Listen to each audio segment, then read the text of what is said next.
Hi.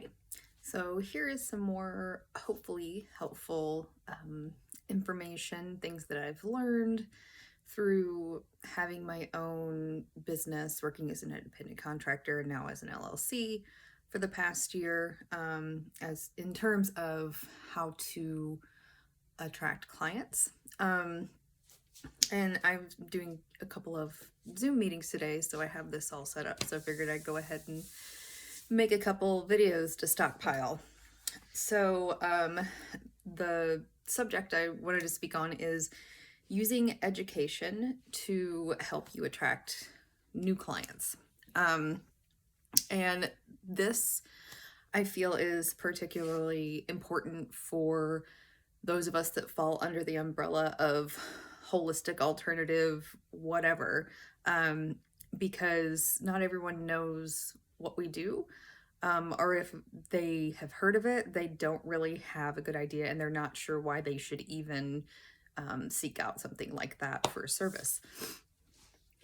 So utilizing your ability to inform and educate people about what you do is going to be a wonderful tool to help you not just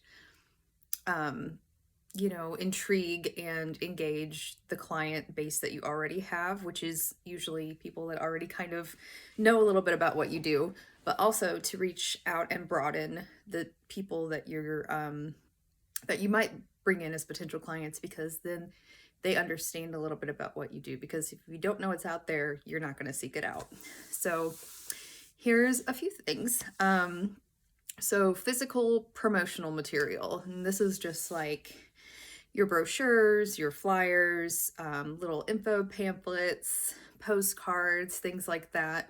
Something that's not super in-depth, but that has the ability for you to kind of condense information about what you do to at least intrigue them, and then making sure that you're putting your correct contact information or other sources out there for them to reach out to you if they want to learn more. Another thing is making sure that you have some sort of website. You don't have to have a website, but the way things kind of work in the world today, it is a really nice thing to have. That way, if someone does come up and start asking you about what you do, you don't have to stand there for 30 minutes explaining. You can kind of give them a brief little description, and then direct them to your website, which ideally your website not just talks about what you do professionally, but it also talks about you as a person, who you are, your story, why you do what you do. And that personalizes it a little bit more and makes what you're doing a little more unique to you. And that can kind of help people figure out if they want services with you or not. So websites are really good to have just as something to send people to give more in-depth information if you don't have the capacity to spill it all for them in the moment. Blogs is a good one. Writing. Not everyone reads blogs. Some people love reading blogs, some people don't.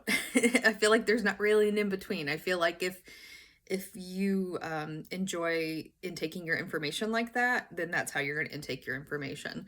I still think it's good to have something out there, like on a blogging platform, just so the people that are interested in taking information like that have something.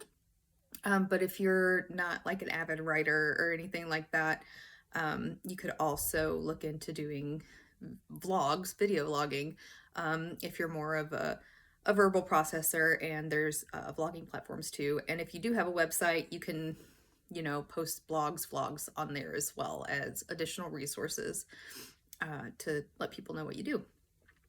And then social media. I think this is a big one for a lot of people. Most people are on social media. There's some people that aren't. Some people absolutely hate social media and refuse to jump on the social media train, which is completely fine. There are other ways to go about drumming up business than getting on social media and, you know, doing a bunch of posts or videos or whatever. Um, However, I will say I've had pretty good feedback and success with what I've been doing on social media, which is basically just giving out tidbits of information here and there, whether it's just a little graphic with something leading into something bigger. I tend to, every other Sunday, I do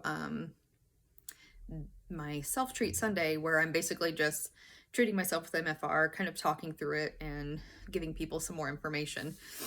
And it's an Instagram live, but usually the day before I do that, I do just a short little infographic that takes like 15 seconds for people to read and absorb. And then I mention that I'm doing something else. So it's like building up into, if you like this information and you want to learn more, here's a way to get it. Social media is a really good way to do that for free. You can run ads if you want, which I've also had fairly decent luck with ads on Instagram. But it's a platform that you can reach people in a way that you don't have to run ads. So those are a few things. I think four. I think I have it all together. So I wanted to do one video with 4 and one video with 4. So yeah, hopefully that's helpful. I'd love your feedback. If there's something that I mentioned in there that you've tried that has been successful or not successful, I'd love to hear any experience that you've had. So there will be a part 2, and thank you for taking the time to watch.